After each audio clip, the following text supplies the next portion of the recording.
we're involved in Trends, the Facebook group owned by The Hustle, which I guess is now owned by HubSpot. Um, and my girlfriend and I, it was her birthday. I took her away to this conversation we were just having before we started recording. It's like I took her away to this tiny house retreat. It's called Getaway. Really cool spot if anyone wants to go and check it out. And we stayed at like this tiny little cabin, like 400 square foot cabin or something like that overnight. We brought a bunch of food. It was really cool, fun experience. And I was like, these are awesome. So I texted Gio, and this is like 2 months after the business. I was like, let's build a goddamn like tiny house, like mobile home park or whatever, and like just do the same exact thing. And then literally like 2 or 3 days afterwards, in that Facebook group, in the Trend Facebook group, I see some guy post, and he's like, hey, I own this tiny house blog. It's for sale. At the peak we were doing this in revenue, and now we're doing this in revenue. If anyone wants to buy it, hit me up. And I was like, send that to him, and I was like, actually, like this probably seems a lot easier. Let's do this instead. And so I send this to him. And he goes and basically, we start DMing the guy. He doesn't get back to us for like a week because, we later find out he got like 100 DMs all from people like trying to go and buy the thing and talking to him about it. And we finally get, talking to him, and we basically are like, hey, like, we're actually really interested. Like, can you respond? And he's like, okay, sorry about that. Like, the third message kind of resonated because most people are sending me one message and then falling off. So I just kind of got overwhelmed. But we ended up going back and forth between, us and one or two other buyers on this thing. And it was a low deal, like super low, basically high 4 figures, low 5 figures in terms of what we ended up buying the blog for. But we didn't go through a broker or anything. We went through escrow.com, and it was super simple. Like the blog name is tinyhouse4.us, us. And so we ended up buying this thing. And I think the immediate value add from our standpoint is like, our entire background is in e-commerce. We've never done media buying or any kind of like content ever. So it's just like, from our standpoint, it's just a new challenge. And I think what really excited us was with tiny houses specifically, there's a ton of lead gen opportunities. They had a 36,000 person mailing list that they didn't monetize at all, like email list. They had a bunch of pages on their site that were super slow, a bunch of pages on their site that basically said like, here are the top 5 like washers or whatever for a tiny house that weren't linked to any affiliate links. They had affiliate links for tiny house building plans that like they weren't really monetizing and promoting that well. So we were just like, okay, we're buying this thing. I think we bought it for like a 3 or 4x multiple or something like that. We're like, we could probably make the money back in a year. And worst case scenario, say it all goes to hell, like we're not out $100,000, $1 million or anything like that. We're out, a couple grand.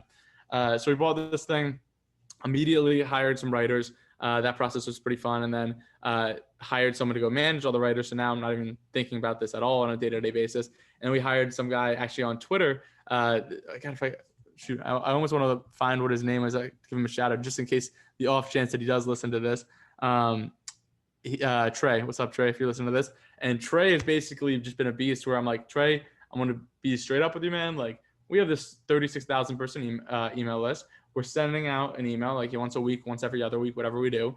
And we aren't sending it out with a single sponsor on them. Any sponsor you get, I'll give you like 30% of the deals, like just 30% commission straight away. And I think he's in college or something like that right now. So I think to him, like, very attractive deal. Like, he has to send a couple emails a week, coordinate with us, the advertisers, and then we get sponsored. So at this point, like the blog, it's been 11 months. I think we're about 40 to 50% paid back, if not a little bit more on all that. And so that was the first acquisition. We can stop there for a sec. Let me pause right there, Connor, because what you just described is what I try to get through and try to look for in my own acquisitions. Like, you found a business that had some traffic, online or offline, doesn't matter, right? But it had 30. So you looked at a few things and you realized, hey, there's some low hanging fruit here, and there's underutilized assets. You have 30,000 emails with no sponsor, not being emailed very well, no upkeep. Now that, there might be some dead emails in there, but that's like instantly, bam, a lot of traffic can be driven. You can sell ad space in there. Like, there's a lot of things that can be done very quickly. The next thing is like, you identified slow pages, or you identified pages that didn't have affiliate links. So there's already traffic and people on these web pages. But really what you're doing is looking around and saying, hey, all these assets that exist, they're just underutilized. They're there, but they're not even monetized. And that's like step one when you're looking and evaluating a business, is finding where are the key areas in this business that they're not doing right now. And email is almost if they have an email list, it's like 99% of the time they are not managing it correctly. And every e-commerce brand, if you're not getting 20 to 25% of your revenue through your emails, you're not doing it right. Right. And so I love the fact that you just keyed in on like 3 or 4 different points. You're like, even if we just make these changes, we'll make your money back in a year rather than in 3 years. Yeah, 100%. I think really what it came down to as well is like our background is in e-commerce. And I think there's a big difference when your background's in e-commerce versus media, because the traditional media mindset is like, I'm going to build this thing. I'm going to convince people to go and read my stuff. And while people are going to read my stuff, I'm going to convince someone to go and advertise on it. Right.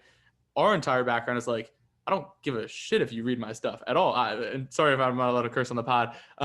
We can blur that out later. But all I care about is you buy something on these pages. So we quickly reframed it so that way, you know, almost all of the articles we started putting out, we still put out some stuff that was like, you know, young 20 couple buys tiny house and their dog is so happy, right? Like we still put out that because we want people to be happy. And those are honestly like the cheaper, easier articles to write anyway. But the bigger thing we're putting out now is like, if you type in like tiny house appliances, we're dominating that search result now. If you type in like, what is the best tiny house stove? What is the best tiny house refrigerator? Like things like that.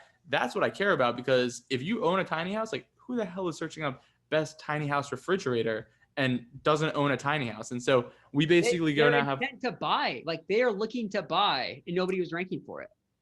The keyword ranking wasn't that hard. We filled it up with a bunch of keywords and we just started publishing content weekly. And as soon as we started doing that, we started seeing sales go up like almost double overnight, because we were doing all the affiliate stuff on top of getting the earned media advertising and being able to build the email list too. So yeah, it was definitely a fun opportunity. I think our next goal with it is to figure out, okay, what are the best appliances, fixtures, things like that, right? Like can we go and build the world's best like compactable table? And now do we have a distribution channel of like thousands of people who own tiny houses and just sell them that through the media channel, right? I think that's kind of the next step in the process.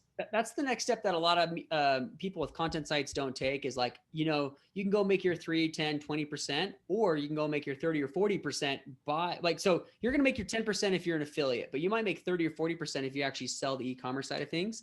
We'll have to sync afterwards, because I know someone who could source you your table and your furniture for you perfectly. So, yeah, that'd be really cool actually. Yeah, that's